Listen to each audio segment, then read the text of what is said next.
letzten Wochen ist es an den Börsen recht turbulent zu und her gegangen.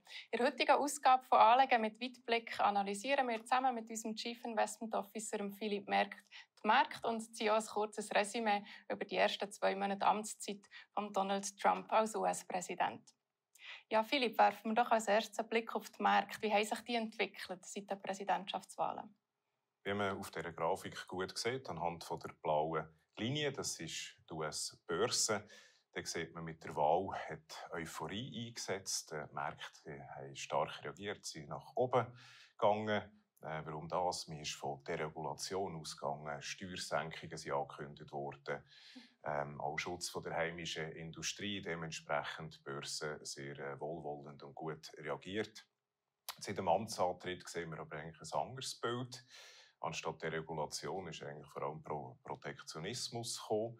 Die Zölle sind eingeführt wieder weggenommen worden. Stetiges Hin und Her, das hat die Börsen verunsichert. Dementsprechend die amerikanische Börse hat seither eigentlich alles wieder verloren, was sie seit der Wahl dazu gewonnen hat. Anders hat es in Europa ausgesehen, das stellvertretend betroffen haben wir den Schweizer Aktienmarkt. Der hat zwar am Anfang nicht reagiert, aber seit der Wahl durchaus gleichbleibend gesehen, aber nachher mit dem Amtsantritt durchaus steigen. Und so sieht es eigentlich an allen europäischen Börsen aus. Also ich glaube, die Börse ein schlechtes Zeugnis für Trump, seine Wirtschaftspolitik. Ist das ein Bild, das man auch bei anderen Anlagen beobachten kann? Ja, ich habe stellvertretend ein paar andere Anlagen mitgenommen. Ich sehe hier in Gelb ist der Bitcoin. Bitcoin auch hier stark profitiert seit der Wahl, 60% im Plus. Nur seit dem Amtsantritt auch wieder fast alles verlieren. Gut, 20% sind übrig geblieben, aber doch einen grossen Teil wieder verloren.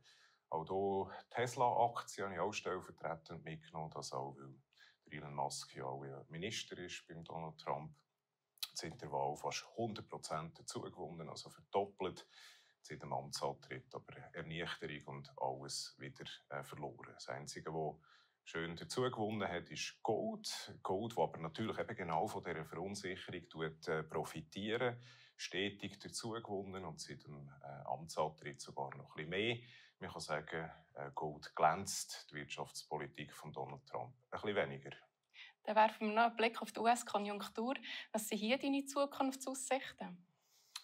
Ja, ich habe für das auch wieder eine Grafik mitgebracht. Man sieht hier im Blau, das ist der Privatkonsum und der hat extrem nachgegeben in den USA.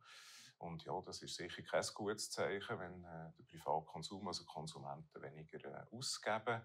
Konsumentenstimmung ist auch da drauf, das ist die gelbe Linie, auch die hat gedreht. Also der Konsument ist verunsichert, der wird auch künftig weniger ausgeben. Und die letzte Zahl, die ich habe, die sieht man da drauf nicht, aber man hat auch noch befragt, wie sehen Konsumenten eben die Inflationserwartungen. Und so die erwartete Inflation, die ist von 3%, was aktuell ist, auf ganze 5% angestiegen. Alle 3 Indikatoren zeigen ein schlechtes Bild für die US-Konjunktur und dementsprechend sind wir negativer eingestimmt für den US-Aktienmarkt. Jetzt wird PostFinance hier konkret auf die Erwartungen in unseren Vermögensverwaltungsmandat reagiert. Ja, wir haben Aktien USA verkauft. Also wir sind dort von einem leichten Untergewicht, und wir schon vorher waren, sind wir in ein starkes Untergewicht gegangen. Ich muss das vielleicht leicht relativieren. Wir haben auf dieser Seite aber auch noch Substanzwerte, also die Aktienwelt Value, wo auch ein gewisser Teil USA drinnen ist. Aber es bleibt dabei, wir sind in ein stärkeres Untergewicht gegangen als vorher, weil wir schlechter eingestellt sind für die amerikanische Wirtschaft.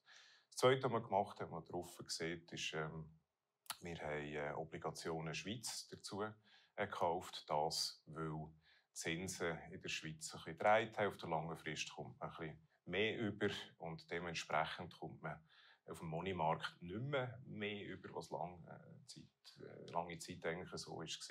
Kommt man also auf dem Moneymarkt weniger Zins über als auf der langen Frist und dementsprechend haben wir das hier korrigiert. Merci vielmals, Philipp, für deine Erklärungen. Ja. Danke, dass ihr hier mit dabei gewesen. Unter der eingeblendeten E-Mail-Adresse dürft ihr selbstverständlich auch jederzeit Fragen rund um die Märkte einschicken. Wir sehen uns beim nächsten Mal bei «Anlegen mit Weitblick».